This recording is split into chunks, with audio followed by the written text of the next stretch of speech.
One thing that like I'm curious about, and maybe there could be two parts to this, but one thing that obviously with the rise of Morgan Wallen, there's been this adoption of like a whole different genre that nobody thought was really possible within country. This kind of trap, the trap music, trap country. He kind of popularized it, whether or not he was the one that initiated it into country. He definitely made it as big as it is because of how big he is as an artist.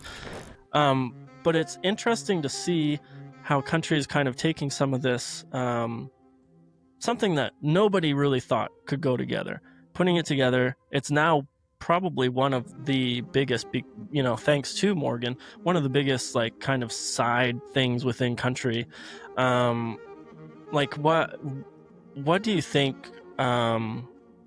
Kind of influenced that, where people are trying, like, looking like they want to bring these outside genres that it doesn't say, it's like kind of square peg in a round hole, at least to most people, and then all of a Yeah. sudden it Well, I works. mean, this happens anytime we start talking about the history of country music at all. But I mean, that is country music in my book. I mean, people will tell you there are a lot of people that think country music started here or there, but at the end of the day, country music is just kind of an amalgamation of a whole bunch of different things, right? It always was. Yeah.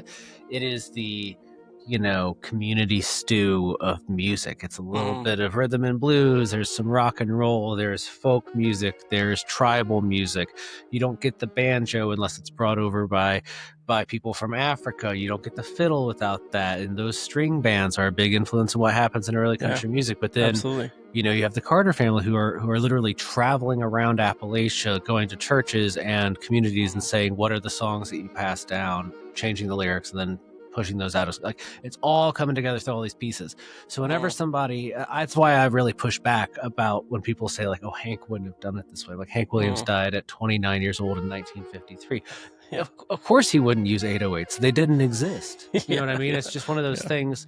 And I yeah. mean that with all respect. I love what he did, but Mm, just he was a product of his time the same way Morgan Wallen is today. Like, that tradition of like, let's throw a little bit of this into the pot and see what happens. Like, that's at the heart of what makes country music country music. It's supposed to yeah. bring all these things together. And that's why that community element is so good in it, because everyone Mm, can see themselves in some small aspect of it. So I think the introduction of EDM or hip hop or trap beats or whatever you want to say is all just the natural evolution of the genre. And that other stuff is always going to be there. Like, you like Culture Wall, or if yeah, people that like Tyler Childers, that's always going to be there. And there will be people who call that traditionalist country and people that yeah, call that pure country or real country. And I don't argue that. yeah. But I also don't think that the Kentucky Gentlemen or Morgan Wallen or anyone like that or Hardy are necessarily breaking the genre by any Mm, means. They're just pioneering a new chapter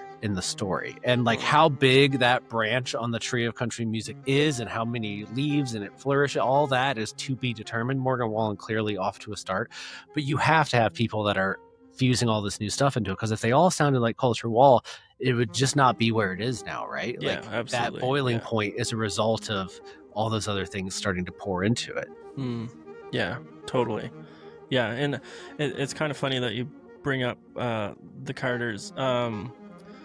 I'm assuming you saw that whole thing that was going around where was it Shabuzi and Megan Maroney that were Mm-hmm. presenting, and Megan mentioned, like, that basically the Carters kind of started country music, and Shabuzi gave her that side eye, and everybody's like, oh my gosh, it blew up all over the place. But it is interesting. Obviously, we don't have to necessarily get into exactly what was going on there, but I think that's kind of what you're talking about, is that country music, its beginnings are so all over the place.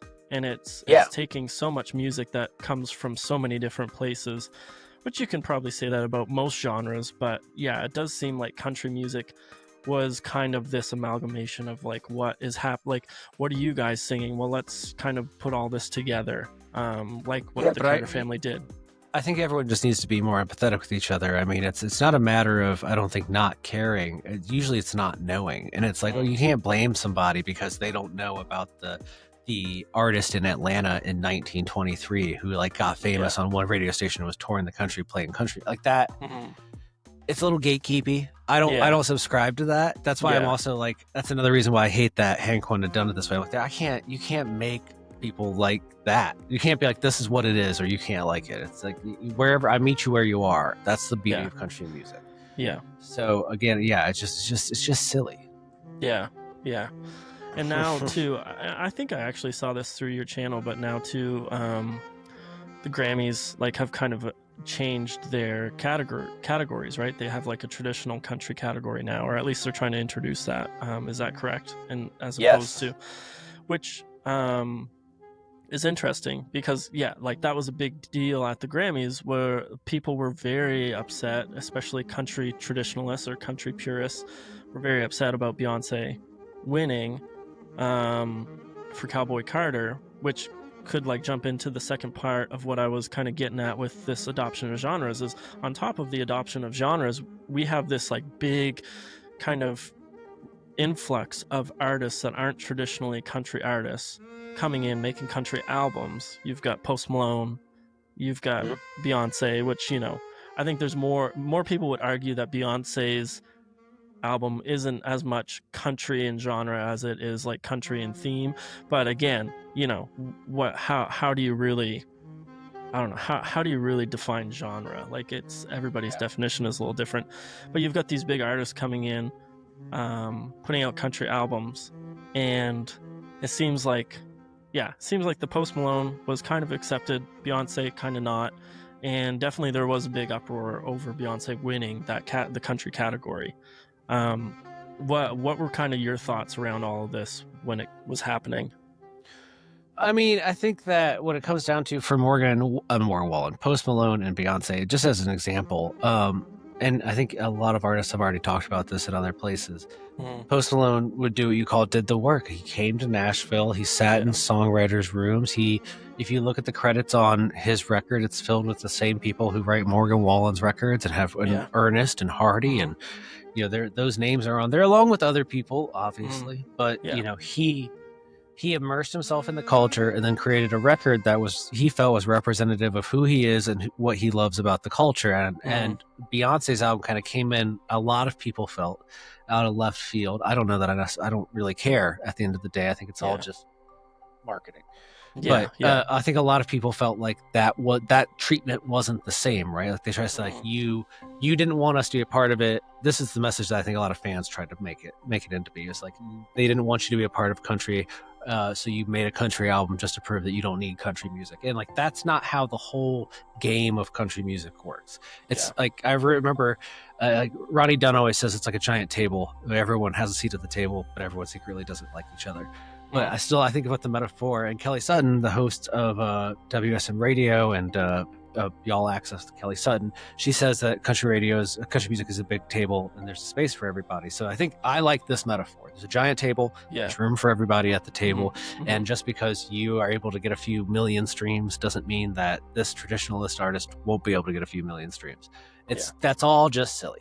But I do think that there's something to be said for being respectful about it. And it's the same thing happens to us. Like a few months ago, I made a video about an old classic country album, and I don't talk about classic country as much as I used to. I'm mostly a modern, current, what's happening guy, but I have a classic country collection. I made a video about one, and I got a detail, not wrong, but I kind of told a story in a way that another creator that I know didn't really agree with, and he kind of really upset him because he was like, no, you talk about these artists, these modern artists, this way, but you're not as empathetic to the artists in the set. You treat them like this, and he had a point, but also it was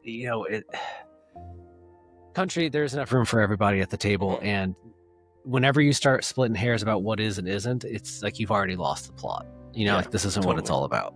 Do you think that this kind of division in categories at the Grammys is going to be overall positive, or do you think it's just kind of probably not going to make a difference? Or I mean, the Grammys have about 85 categories. I think 12 make it to television. I would assume that traditionalist country album isn't going to be one of them. So it's cool that they added that category, but it's like best comedy album, like cool. That's great that exists. It's really it's just for those artists, and it's for those artists' fans. It's so that a Sierra Farrell or a Coulter Wall or Tyler Childers can get nominated and feel like in their fans and that. But also from like a spending standpoint, it's also nice, all those artists are now going to have to spend to be a part of a Grammy campaign. And It's a whole thing. Yeah, true. That's so true. It's performative as much as Yeah. anything else, but Yeah. and if you're the Grammys, you want people to tweet about the Grammys. So is it better to have 6 albums that people are talking about, or 12? Absolutely, 12. Yeah, absolutely. Yeah, that's very true. And yeah, I guess like I've heard some people kind of talking about how like hopefully it will keep like I don't. It's so weird. Anyway, I like kind of talking about like it, almost in a gatekeeping way. Hopefully, it'll keep these like bigger artists like a little bit further away from country. And it's like I don't know if that's what you want. No. Because like Lana Del Rey was also slated to kind of do a country thing. I don't know if she's scrapped that since. I know that was like a thing announced maybe a couple years ago. I'm not sure if she's still doing that. And then you've got like Chappell Roan just put out basically a Shania Twain song. Not really, but like it was a Chappell Roan song, but so Shania Twain-esque. So you've got these big artists that obviously they enjoy the genre, and I'm sure they grew up listening to country, and I think it's overall a beneficial thing. I think, like you were saying, I think it's kind of the natural development of country, is that people are coming into it. Yeah, I'm sure Beyonce is not going to put out like, like a I don't even know who I would say like a like a traditional country album. She's gonna put her own spin on it. She's gonna put her own twist on it. She probably won't jump genres so drastically, but then you've got Post Malone who did. So you can have both, and it makes it a lot of fun. I think, at least for me it was. I think some people are probably going to start not saying it's a country album and instead rolling out records that are country infused, and then letting people decide for themselves. And then I think that moves it to fans. And if fans decide your country, then it's fine. For example, last week or 2 weeks ago now at CMA Fest, Noah Cyrus played at the Spotify House. You're like, Noah Cyrus isn't really a country person, but sure, why not? That happens at CMA Fest. Yeah. And then yesterday, got a press release. New Noah Cyrus album does not say the word country, but if you get 3 paragraphs into the press release, it describes the album as being inspired by country and Americana, and you're like, okay, so it's a country album. Yeah, it's like, but we're not saying that. We're saying it's a new, expansive project from Noah Cyrus, and if you decide it's a country album,